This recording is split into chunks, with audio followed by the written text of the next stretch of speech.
जी। तो उनमें क्या है कि संतुलन नहीं रहेगा। तो जो लोग साइंस के पीछे में भागते हैं उनको पता होना चाहिए कि साइंस में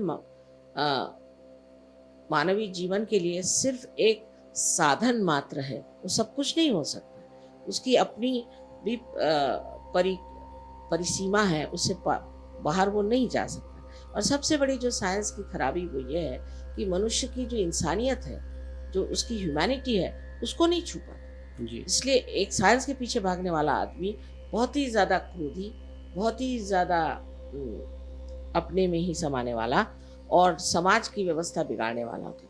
वहाँ का समाज इतना तितर-बितर हो गया है कि आपको आश्चर्य होगा कि इंग्लैंड जैसे शहर, इंग्लैंड जैसे देश में माँ-बाप अपने 2 बच्चों को, कम से कम 2 बच्चों को 1 हफ्ते में मार डालते हैं। और कुछ तो वहाँ ऐसे भी हुए हैं कि जहाँ बहुत से नातिने जो हैं और उन लोगों ने अपने ग्रैंड पेरेंट्स को मार डाला। अरे!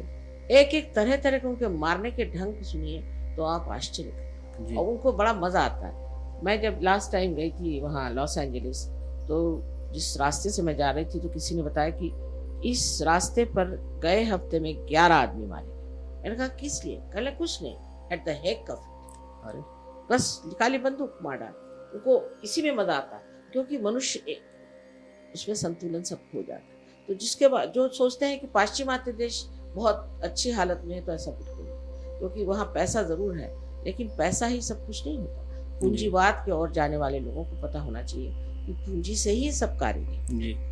हाँ, अब जैसे कि है, आप कह सकते हैं समाजवाद जहाँ हुआ या पूंजीवाद नहीं, वहाँ भी अतिशयता हो कि पावर की तरफ जाने से उस तरफ ध्यान नहीं दिया गया, जो बहुत ज़रूरी चीज़ है। पर तो भी मैं कहूँगी कि रशिया के लोग बहुत बढ़िया हैं, जी। क्योंकि वहाँ की गवर्नमेंट ने जो भी उनके साथ किया, उनका दिमाग जो है उसमें किसी भी तरह की धर्मांधता नहीं है, अंधश्रद्धा नहीं है और कोई भी धर्म का उनके ऊपर, मतलब मनुष्य के बनाए हुए धर्म का उनके ऊपर पगड़ा नहीं है। वो लोग किस तरह से एक तरह से बड़े स्वतंत्र विचार के लोग हैं, पर उनको राजकारण में वो फंसे नहीं, राजकारण से उनका मतलब नहीं था। और अब जब हम जब वहाँ पहुंचे तो मैं इतने आश्चर्य में हूँ कि वहाँ लोगों ने श्री चक्र पे भी काम किया है जी। और इतनी हमारे शास्त्रों की उन्होंने मतलब इतना अध्ययन किया हुआ, इतना मालूम है जी।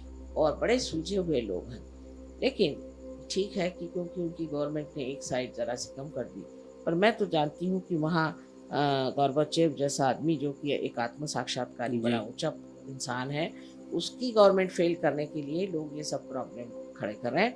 वहाँ खाना पीना वगैरह सब भरपूर है, वो बस उनको सताने के लिए वहाँ की जो कर्मचारी हैं, ब्यूरोक्रेट्स हैं, उन्होंने ये समस्याएं खड़ी की है। पर वहाँ खाने पीने के हर आदमी को वहाँ घर मिल जाता है जी।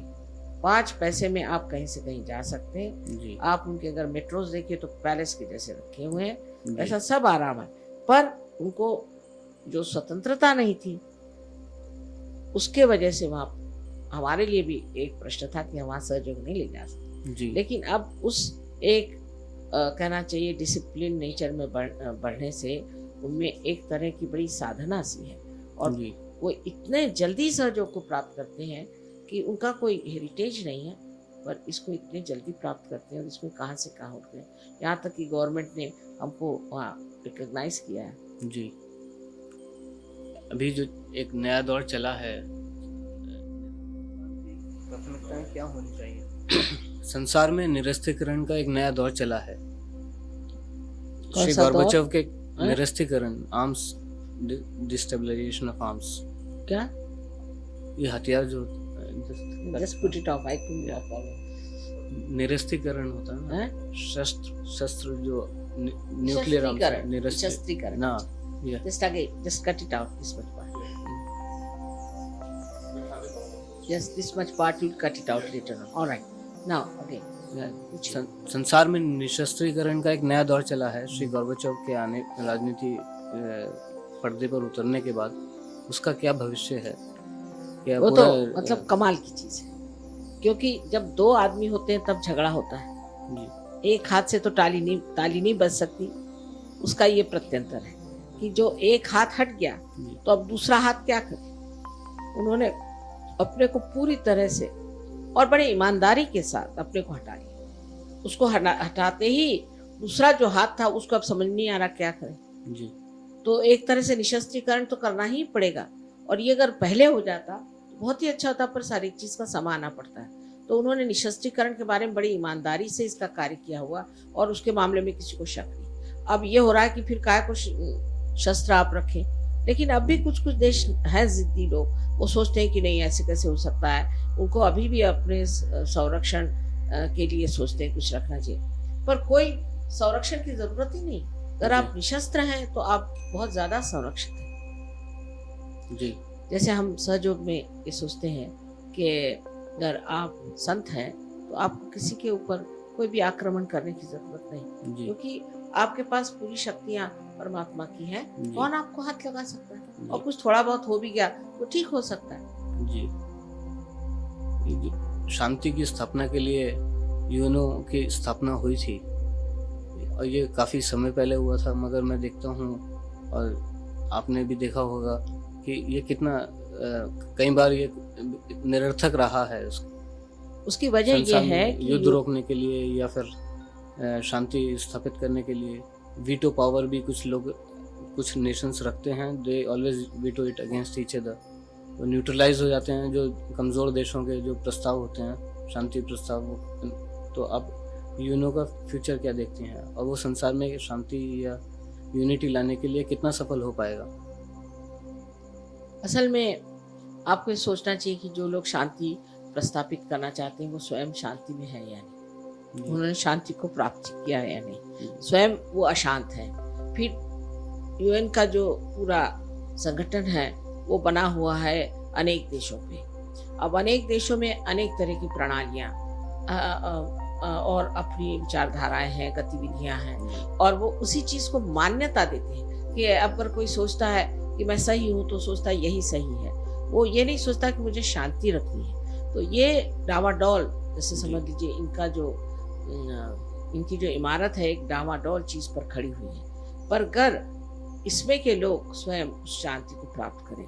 अब आपको सुनकर खुशी होगी कि यूएनओ में भी सहयोग मेडिटेशन सेंटर बन गया। उसमें अगर ये मेडिटेशन से इस शांति को प्राप्त कर लें तो उनके अंदर वो एक मूक शक्ति आ जाएगी जो कार्यान्वित होगी, और इतना ही नहीं उनके जीवन का असर भी लोगों पर पड़ेगा। अभी तो हर जो कोई भी वहाँ सेक्रेटरी जनरल होता है उसको हर देश को खुश करना पड़ता है, क्योंकि वो देश उन्हें पैसे देते हैं, और अगर जरा सी कोई बात हो जाए तो देश नाराज हो जाता है। खास करके अभी अभी आपको मालूम है कि यूनेस्को पर अमेरिकन एकदम नाराज हो गए और उन्होंने अपने पैसे हटा दिए। तो इस तरह के जहाँ की आपको संस्थाएं मिलती हैं जहाँ आपको दूसरों को हर समय खुश करना पड़ता है, उनकी मर्जी रखनी पड़ती है, तब ऐसी संस्था है किस तरह से कोई भी कार्य को सिद्ध कर सकते हैं? नहीं कर सकते, क्योंकि उनको हर समय हर आदमी को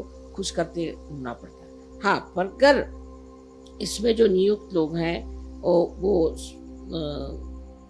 सिद्ध हो जाए, और जिन्होंने इनको नियुक्ति दी है वो साफ साफ कह दें कि इनकी नियुक्ति में हम कोई भी बीच में दखल नहीं करें, तब फिर कार्य हो सकता है। उसके लिए सहयोग फैलना बहुत जरूरी है कि जहाँ जहाँ सहयोग फैला है वहाँ लोग शांति में, आनंद में हैं, और वो चाहते हैं कि सबको ही शांति मिले। लेकिन जिनको यहाँ शांति के पुरस्कार भी मिलते हैं बड़े अशांत लोग हैं। मैंने देखा है कि इनको शांति के पुरस्कार कैसे मिले पता नहीं, अंदर से तो इतने अशांत है, ऊपर से इनको शांति के पुरस्कार दिए जाते हैं। वह बड़े आश्चर्य की बात जी। कुल कितने देशों में सहयोग फैल चुका है अब तक? अभी तो मेरे ख्याल से 36 देशों में है, हिंदुस्तान छोड़ करके। पर अब कहना चाहिए हिंदुस्तान मिला के, रशिया मिला के 38 नेशंस में हमारे बहुत जोरों में काम चल रहा है इसमें। पर ऐसे हर एक देश में है, सिएरा नेवाडा है, ये है वो है, ऐसे छोटी छोटी जगह बहुत है। और साउथ अफ्रीका में 2000 लोग सहयोग कर रहे हैं। जी, ये बड़े आश्चर्य की बात है। बहुत आश्चर्य।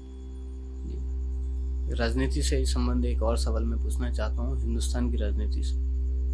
हिंदुस्तान में भी अभी एक बहुत बड़ा राजनीतिक परिवर्तन आया है। पहली बार ऐसा लगा है कि लोगों ने एक क्लियर जो गवर्नमेंट के रूलिंग गवर्नमेंट के खिलाफ कोई क्लियर वो वीटो किया हो। नई सरकार हर जगह आई है, चाहे वो दक्षिण हो या उत्तर हो, हर जो रूलिंग पार्टीज थी उन्हीं के खिलाफ वोट दिया गया। और अभी एक बिल्कुल नया पर्दा जो राजनीति का आया है, उसका भविष्य में किस रूप को वो धारण कर सकता है।